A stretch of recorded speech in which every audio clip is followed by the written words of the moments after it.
Well, the world is gearing up for the 2nd of April when reciprocal tariffs announced by the US President Donald Trump will kick in. Over the week, in fact, India's Commerce Minister Piyush Goyal, in fact, engaged in with his US counterparts. And the two countries are also trying to negotiate a bilateral trade agreement. During this recent visit of the Prime Minister to Washington, India and the United States had set an ambiguous target. It was quite ambitious to double the bilateral trade between the two nations to $500 billion by 2030. In fact, it was also agreed that the two countries will negotiate the first tranche of the mutually beneficial multi-sector bilateral trade agreement by the fall of 2025. In fact, even as the trade talks between India and the United States are at an early stage, the US President Donald Trump reiterated the claim that India charges massive tariff. In fact, the US president, whose tariff threat has sparked global trade war concerns, also claimed that India has agreed to significantly reduce the tariff. He went on to add that this happened because his administration finally exposed what India had been doing. India charges us massive tariffs, massive. You can't even sell anything into India. It's almost restrictive. It is restrictive. You know, we do very little business inside. They've agreed, by the way, they want to cut their tariffs way down now because somebody's finally exposing them for what they've done. Meanwhile, India has downplayed Trump's remarks, with sources in the MEA saying that such tariff restrictions are in line with the broader pattern that India is following with other developed nations as well, while declining to share the details of the trade negotiations, saying that they are still ongoing and at an early stage. Sources told Times Now that India has reduced its average applied tariffs significantly for countries like Australia, the UAE, Switzerland and Norway as well. They say that similar negotiations are also currently underway with the European Union and the United Kingdom, and that ongoing discussion with the United States should be seen in that same context. Meanwhile, the Finance Minister Nirmala Sitharaman said that India is looking for a good trade agreement with the United States to promote economic growth and ensure smooth supply chains. She also said that amid a growing global tariff war, India will have to move smartly to guard against the possible dumping of goods from countries that are facing higher US tariff. At the same time, India will protect the interests of domestic industries that rely on affordable imports. There is a lot of interest in the statements coming out of the United States. I will not get into that at this point in time because these are ongoing discussions, so it would not be right to get into it.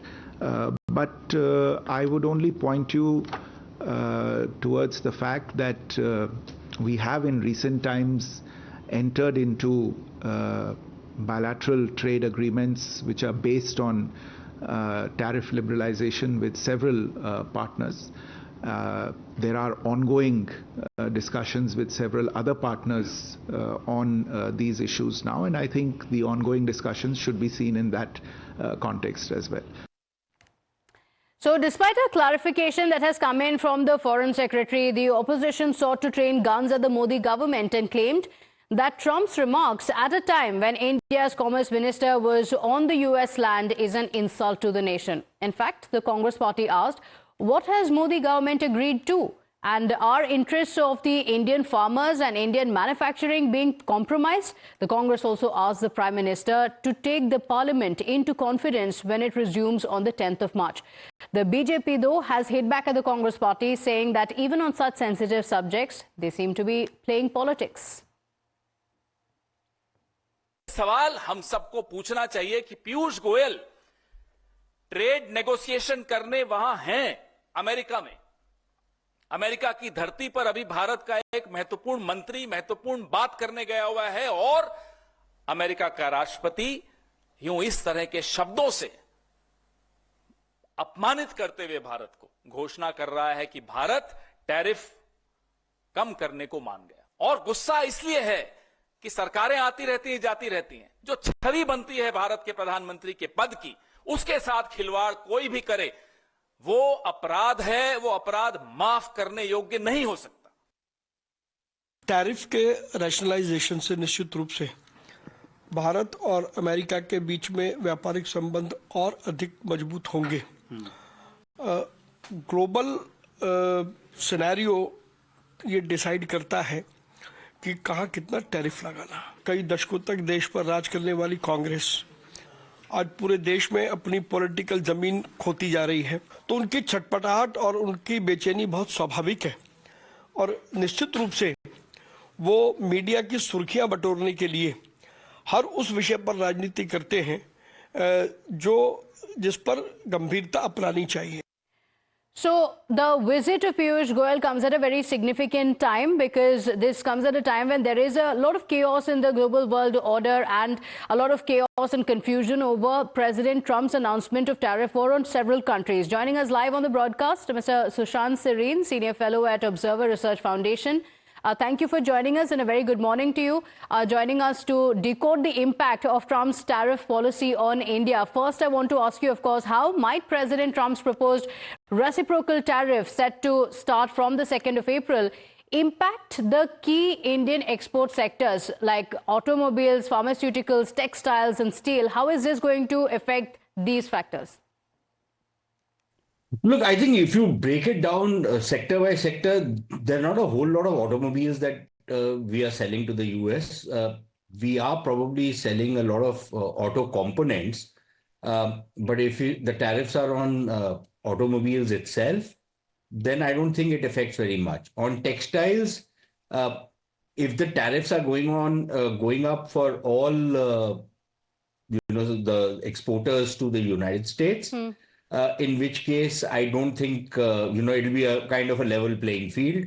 But if they're only being applied to India, then of course it will impact significantly Indian textile exports to the United States. So it depends from sector to sector on how much impact those tariffs will have. If it's across the board to all the countries, then it's, in a manner of speaking, a level playing field. Okay, all right. So it makes it a level playing field, so there shouldn't be so much chaos around it. But I also want to ask you, given the US push for a comprehensive trade agreement that also includes access to India's agricultural markets, what challenges and also what opportunities does this present for India's domestic agriculture sector?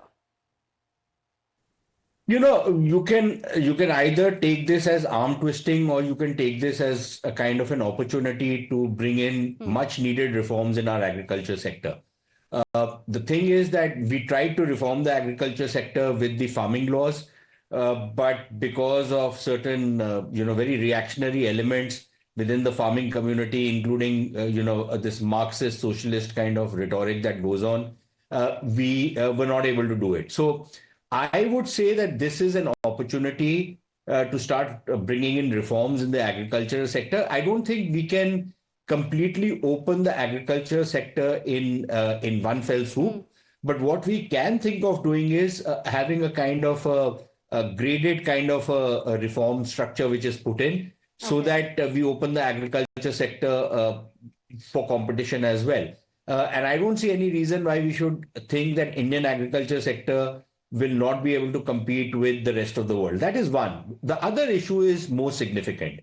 And that has to do with health considerations. So in the US agricultural sector, there are a lot of genetically modified foods and crops which are used, and their health impact is something which are being questioned, including in the United States, including by people like the new health secretary, Mr. Kennedy in the US. So I think there can be some reservations on India opening the agriculture sector completely.